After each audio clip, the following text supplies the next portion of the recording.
So I heard that sad news about Ravi Zacharias, and he's one of the greatest apologists of our time. And it's so sad that he has left this realm, even though we know that he's in heaven, because he has left a void. Before him, we lost R.C. Sproul, which in my estimation, he is also one of greatest apologists, Christian philosophers of our time. And it made me think we are losing these great thinkers that were able to answer the rhetoric of the obstetrics, the rhetoric of the um, atheists, let's say, that would levy arguments against the faith.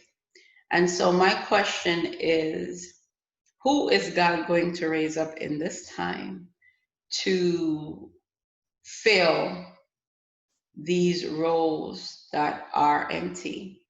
Is it you? Is God calling you to get the skills necessary to be able to defend the gospel nationally and internationally? Are you willing to put in the blood, the sweat, the tears to learn? Apologetics, I think, is one of those amazing fields where, in order to be a good apologist, you have to be a well-rounded, educated person. You have to have a good understanding of logic. You have to understand the history of philosophy, not just philosophical ideas, but how those ideas have been discussed and how they have been passed down through the centuries. I'm wondering who is going to take up that mantle to study logic, how to build arguments, to study the history of philosophies and how thinkers have um, answered the questions of our day, of metaphysics, of epistemology. I'm wondering if it's you, if you are going to be willing to sacrifice the time, if God is calling you to do what it takes to be able to represent Him on a national and international stage.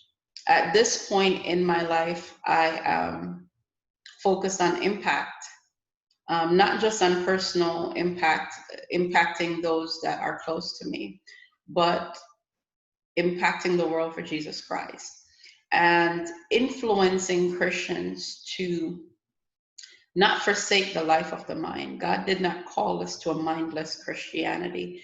He called us to be able to intellectually defend the faith, to present a case for Christ that is intellectually credible and emotionally impacting.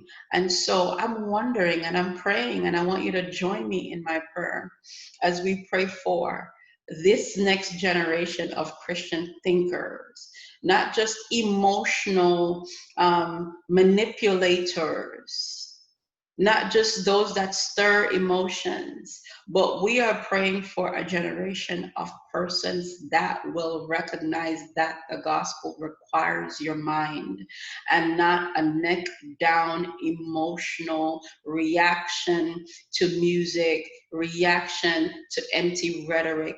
I am praying for a generation of Christian philosophers, for a generation of Christian apologists, to replace those that have gone before. Have you ever thought about who has written a credible systematic theology in the last 10 years? Is that going to be you? So, as we are thinking about our brother that has fought a good fight, he kept the faith, he finished the race. and there is a baton to be passed.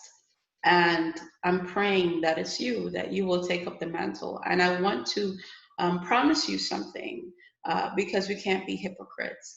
I have spent most of my life hiding in a book, hiding in an idea, keeping it to myself, only telling my students every now and again when I think that they can understand what I'm saying, or my friends here or there. And that's how I have been living until today. But you're going to notice that I am going to take up the mantle in my own way, that I am going to start encouraging the world, encouraging Christendom to think, to think. Christianity is not about brainwash. Faith is not apart from intellect. The Lord has called us to know Him. That's a head thing, to know Him.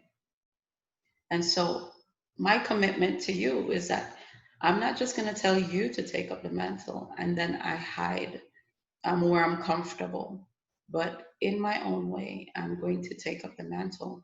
And my plans are moving forward. The Lord has really impressed so strongly on me until I cannot resist anymore. And I'm going to start releasing content. I am going to try to package logic in a way that the average person can get it. I'm going to try to package philosophy in a way that the average person can get it, and in a way that people realize that it's relevant for their lives. And so I'm going to ask that you pray for me as I pray for you. These are exciting times. You're going to see that a lot of persons will be innovating in this time. A lot of businesses will come out of this. A lot of books will come out of this time. And so I want you to join me in that challenge, to live courageously, to speak loudly, so that the world will see that Christians are not just brainwashed persons. We are intelligent thinking people, and that the gospel of Jesus Christ is the answer to the world's problems. So I'm going to continue to pray for you.